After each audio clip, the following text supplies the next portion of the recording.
I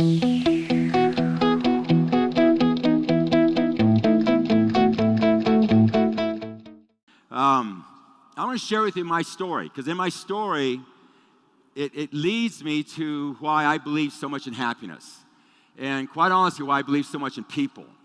And like I said earlier, I've been really blessed. I've really been blessed in my life. And I've never thought that the successes that came my way was because I was better than anybody else at the business model I was in. I always felt like I was better than most people in getting people to do the business model. You see, your attitude in your life is created by one thing. It's called your philosophy. And I'm going to talk a lot about that. Happiness is a philosophy. Happiness is an attitude. And I'm going to share with you why I embrace it and believe in it so much. Philosophy is everything you know, how you hold it, how it affects what you do. And so your philosophy forms how you do the hows. Your philosophy is everything you know, and it comes from life experiences. I just had a life experience. It comes from associations. But it's also formed by information. The books you read, the tapes you listen to, the seminars you attend. I took the lesson of the C student who became an A student, wasn't any smarter, that just changed their attitude from life experiences and associations, and all of a sudden the same person became successful, and I took that and applied it to the people that worked for me. When everybody else was working on the hows, I was working on the philosophy and attitude. See, if you have good philosophies, it turns into a positive philosophy, that will turn into a positive attitude. When you have positive attitudes, that turns into positive actions. That's what everybody focuses on, how to do it, how to do it, how to do it. You have to know how to do it. I agree with that. You have to be good. You have to be competitive at how to do it. But what the unfair advantage, the unspoken advantage, in my opinion, is not the hows, it's how you do the hows. So when you're driving an organization, whether it's a business, a university, the military, the government, whatever that organization might be, synergy, people coming together, like-minded people going in a like direction. You know, not just two minds creating a third more powerful mind, but maybe hundreds of minds or thousands of minds creating a much more powerful mind. Okay, going in a like direction. When you can embrace that power, I believe there's more power there than there is over here in the hows. Because the hows are pretty much, you can hire people out of school to do them, okay? And personal development was kind of my gateway into happiness. And I've just always believed that, not just the life experience, not just associations, but the books you read, the tapes you listen to, the seminars you attend. Culture is the combined philosophy and attitude of your people. Culture defines you. It's like the DNA of a person. Culture is the DNA of a business. And when a company has a positive culture, guess what it does? It attracts positive people. It attracts who you are and repels who you're not. It's just important to keep away, weed your garden, as it is to bring people in. Something that we all care about is our health. And we all attribute health to exercise and diet, and I agree with those things, okay? But there's a medical journal that came out with a report that studied the 25 longest living civilizations on this earth. And they found the number one thing that determines whether you live to be over 100 is positive outlook on life, your philosophy, your attitude. And what I love about that, it's just 10 pages of a good book a day away. It's just 15 minutes in your car. Turn off that stupid radio full of all that stuff you don't need and just listen to 15 minutes of a good tape. Let's go to a seminar here and there. It's associate with positive, like-minded people who are doing the same thing you're doing, and let life experiences start shifting for you. And when you do that, all of a sudden it creates success. See, here's how most people think life works, especially when it comes to happiness. And you heard this today.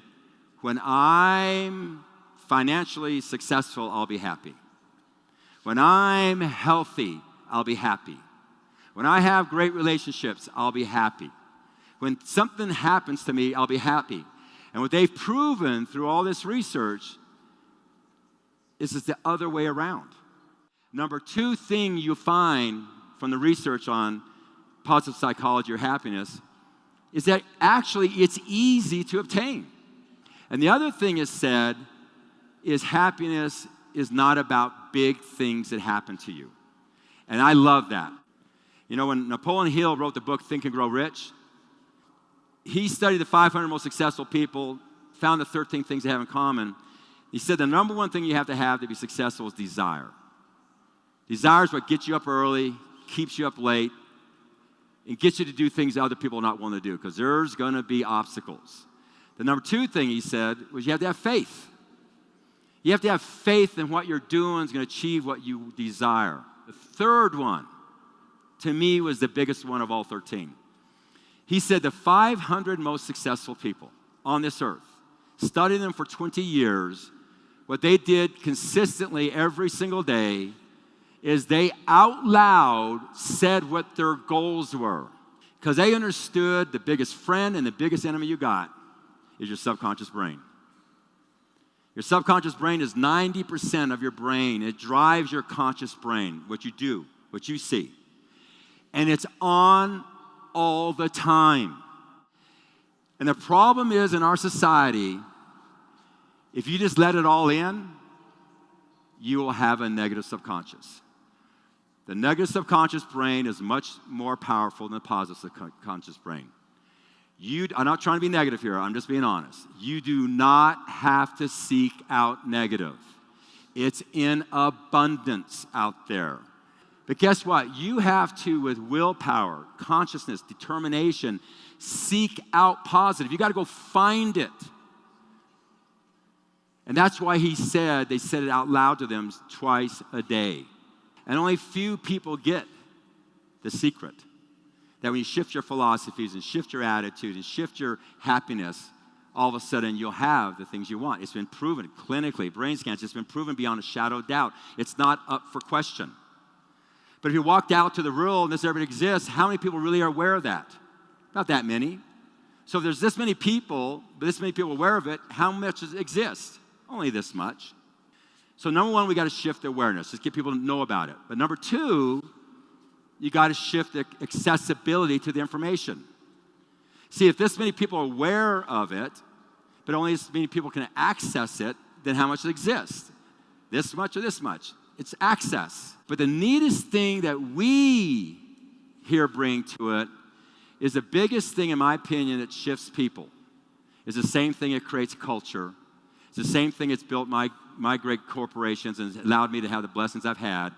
Is and if you talk to anybody here that's part of my business or businesses, they'll tell you that, yeah, we work on the product and we work on these things, but we work just as hard on purpose and meaning, philosophy and attitude and happiness, and we work just as hard on environment and associations. I believe, like I said earlier, it's the group that comes together that makes a difference. My biggest gift I can give you to you today is, I agree you got to be good at the house. Whatever you're making, however you're selling it, how you're competing. But if you'll just back up and work on the greatest asset you got, which is the culture, the collective philosophy, the collective attitude, the collective happiness of your people, and bring them together and get that synergy, the power of a group of people could go much further than an individual can go to. You guys have a blessing. You have the secret weapon that all the other people out there don't have. The difference between who I am now and who I want to be, you can't even see the movement. If I don't read 10 pages, I'm not really any worse. See, the difference between doing the proper activity and not doing the proper activity is insignificant in the moment. But the moment is the only thing you got.